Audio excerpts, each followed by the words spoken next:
Welcome again to Landscapes of Consciousness. I'm still Michael Sternfeld, and this is still Harri Aalto. That's the interesting quality of the field of consciousness, is there's some continuum to it and a continuity, luckily for us. And that, I think, is a really good segue into what we wanted to talk about in this episode 2 of our series of our journey into the field of consciousness. Quick recap on what we did in episode 1. We really explored the value of consciousness, why explore it in the first place, and how it begins to develop these higher states of consciousness, and what those mean, and what the value of it is. And one of the things that you brought up in episode 1, Harri, was this whole idea of layers, that this field of consciousness is structured in layers. And I'd like to go into that a little bit more. Is that a good question to start? Yeah, it's perfect because, everything in my life has been about how does my relative life, how does my family life, my business life, all these so-called changing phenomenons, how does that fit into the picture of subtler levels of conscious inner experience? And imagine you're walking outside. It's a wonderful day. The sun is shining. You're having a great time. The birds are twittering. It's the perfect walk, and you're outside on a sunny, warm day. The breeze is blowing. Imagine if you could have an experience that not only is projected outside like that, so you're seeing all this outside. What if you, at the same time, without disturbing that inner experience you're having, or outer experience, you're having an inner experience that puts it all into perspective, shows you what it all means, gives you a sense of even immortality, gives you a sense that you are this great consciousness in which all of this is happening, and you're moving through this, let's say, even as the self, even as the knower of this experience. So multiply the outside experience 100-fold and say the enlightened experience could be that experience. So what you're really saying is that the outer value stays the same, but then it's supported by this underlying foundation of inner experience which enriches both. Enlightenment isn't called falling asleep, it's called enlightenment for a reason. And the reason is that it illuminates everything. It doesn't eliminate it, it illuminates it. It makes it brighter, fuller, richer, deeper.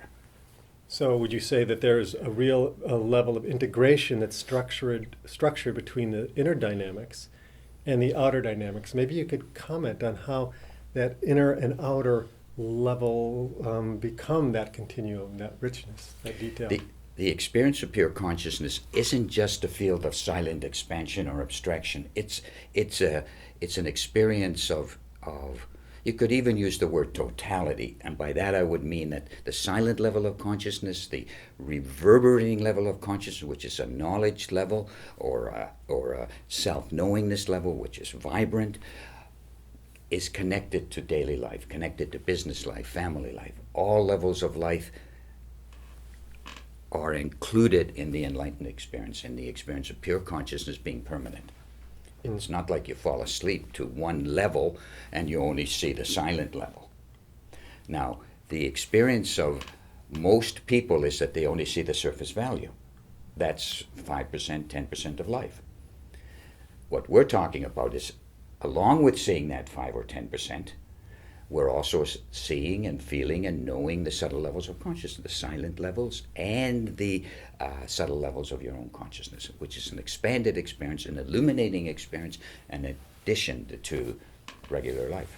So, there's so many terms to describe this. There's self-actualization, there is also wakefulness. I mean, maybe you could just each have a different flavor of enlightenment, self-actualization, self-illumination, self-realization.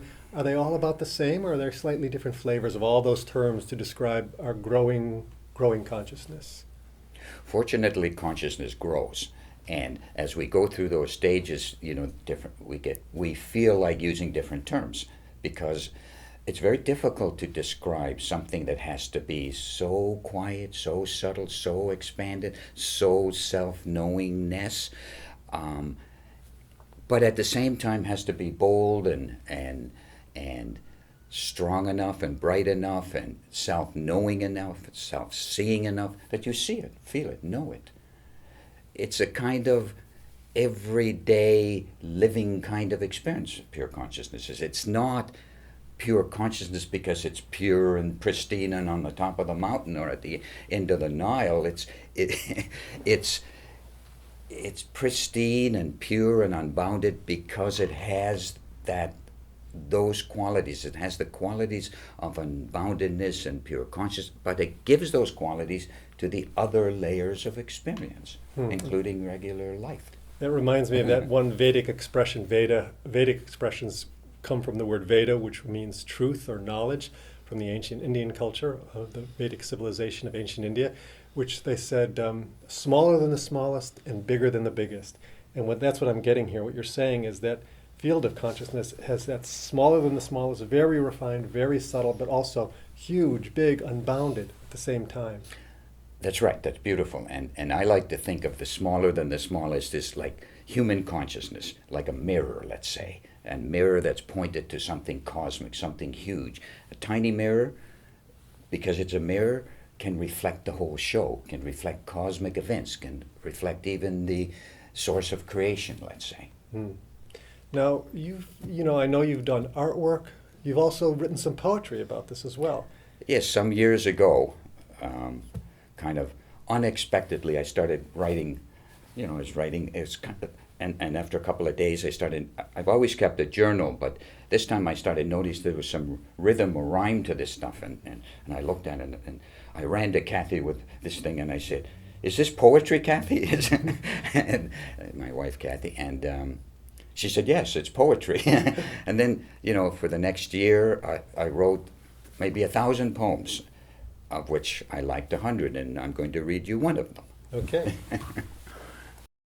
So I've written a little poem about consciousness, and it describes what I've been talking about in more abstract terms. And here it is. Clear, smooth, and windless mind, like water stretched taut from bank to bank. How powerful a tiny thought that dropped a ripple there.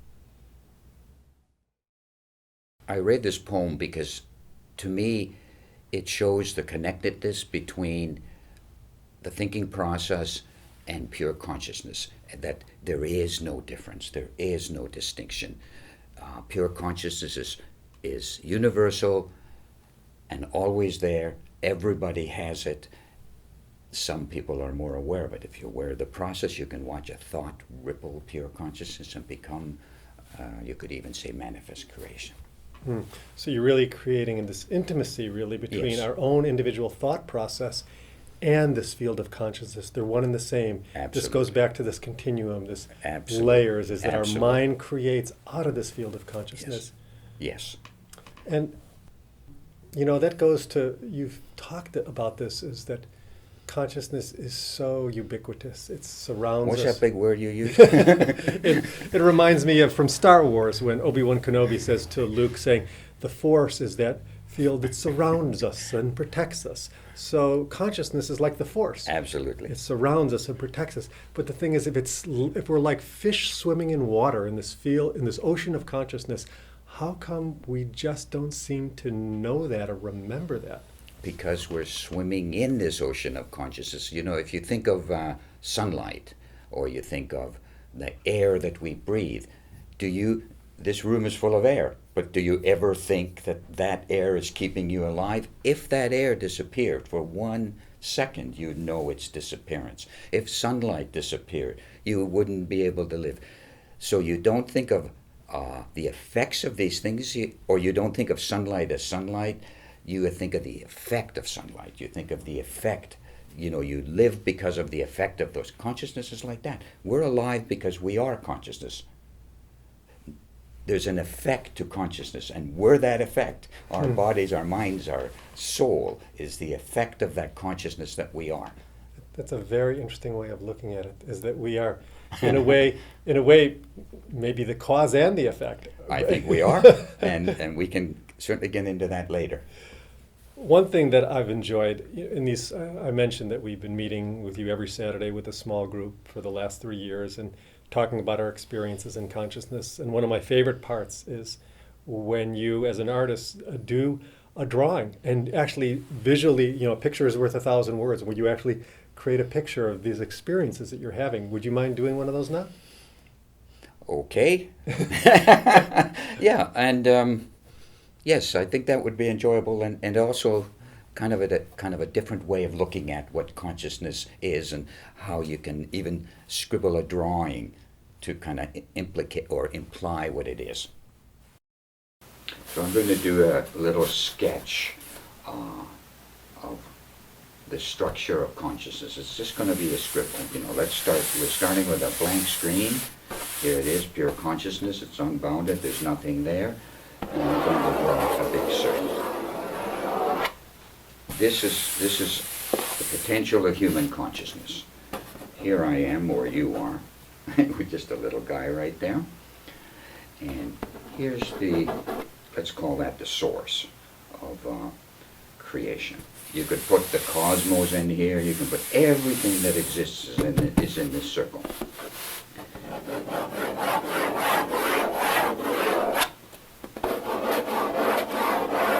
Notice how consciousness is beginning to fill the space up. You could look at this as let's look at this as the source of creation. Look at this as individual life. You notice they look very similar. So if I were to put a point here and a point there, they correspond. Every point on the cosmic level has its corresponding point on the individual level. So I can just make a bunch of rays here. These are lines of connectedness, let's call them.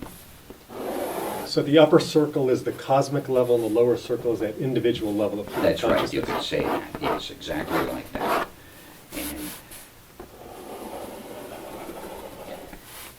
And there's a way that consciousness talks to itself. Let's call this is kind of like, you know how the sun gives us life and makes possible the earth. Let's call this the source of human life on earth, physical life on earth. The sun gives us life, gives the planet life, gives us an individual life. Okay? So it looks exactly the same on the universal level as it looks like on the individual level. And you notice as these lines intersect, they start creating a pattern. I could call that pattern the structure of consciousness. And an awake mind can see this in one phenomenon, is this phenomenon as one experience. Okay, so where's the layers? Okay, so what happens is that, let's call them the laws of nature: sun, water, air, fire, and so forth. Those physical laws of nature are what support our body and our consciousness. We can't live without them. They percolate from cosmic regions and create human consciousness, create me, and they come from, let's call it the source. And let's just make some layers here. There happens to be 8 of these layers, and we'll, okay, let's call, I won't go into the details, but these layers, let's call, there's a process how sunlight is part of human consciousness. There's a process how the air is part of human consciousness. There's a process how it functions in relation to human consciousness. The enlightened experience includes everything that's in consciousness, not just one layer, all layers, not just the immediate environment, but the distant environment, even the divine environment, the absolute environment, and the laws of nature. So the distant environment would be all these laws of nature that percolate down and create human consciousness. All of that is a part, structures human consciousness, and ultimately human consciousness structures these laws of nature. They're exactly the same. And what I would do right now is kind of put a big spiral here. I'm starting from creation source here. I'll put a big spiral here. You notice they look exactly the same. are not any different. So you could connect them all up. This is a mirror of cosmic events. It's starting to look like a really interesting scribble. And believe it or not, there's some oneness and harmony to this scribble. It's all within consciousness. It's all within, let's call this radiating sun or source of life. Okay? Wow. That's the best simple one-word expression I can give to this. I mean, on one level, I don't quite get all the details, but what I do get is maybe my takeaway from this is this congruency. Mm-hmm. Okay, he's still going.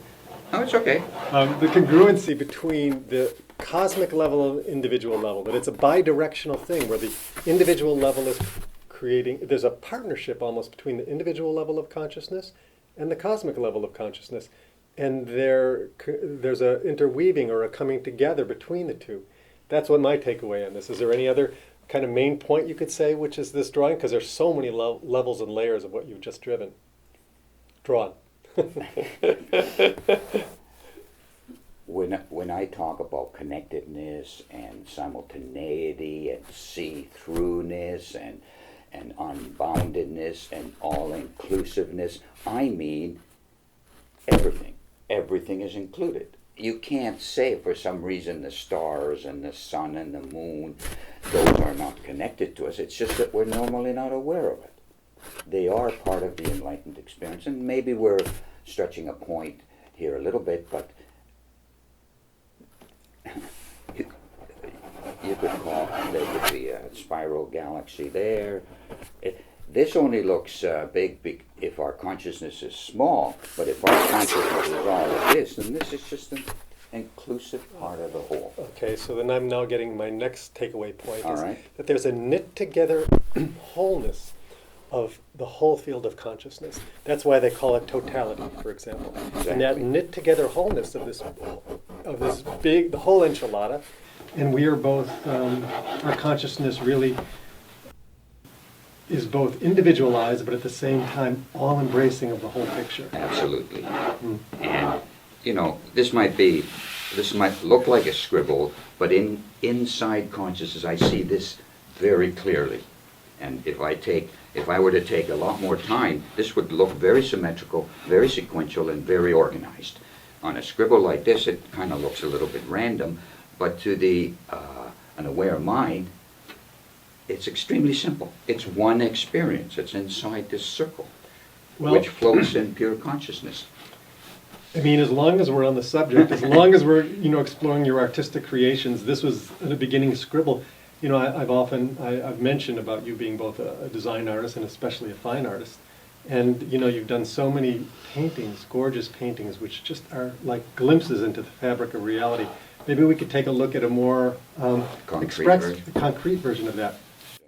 So here we are with bringing in your painting. Oh, this big heavy one. You create these heavy artworks. And let's see how we can connect what you've done with this sketch now to the richness is in the details here. So it's obvious that this is a very detailed painting. There's lots of detail in it. And what I'm doing here in this painting, when I painted it, this is an oil painting, I did many different layers, like I've been talking about the layers of consciousnness, and these layers are displayed in this painting. If you look closely, you'll see an Iowa farm scene right here. There's a farm scene. It's tiny, but it's there, and there's a water tower. What I'm showing is that the so-called gross relative is related to the subtle areas of consciousness, and there's a lot of beauty going on inside consciousness. There's a lot of beauty going on outside consciousness. So you said something interesting. You just said that there's so much layers of beauty. Now, is that something? Why is it that when you flesh out more of the details and the richness, somehow That's a great answer. Yeah. And what it is that this light of consciousness, even on the most abstract level, is beautiful.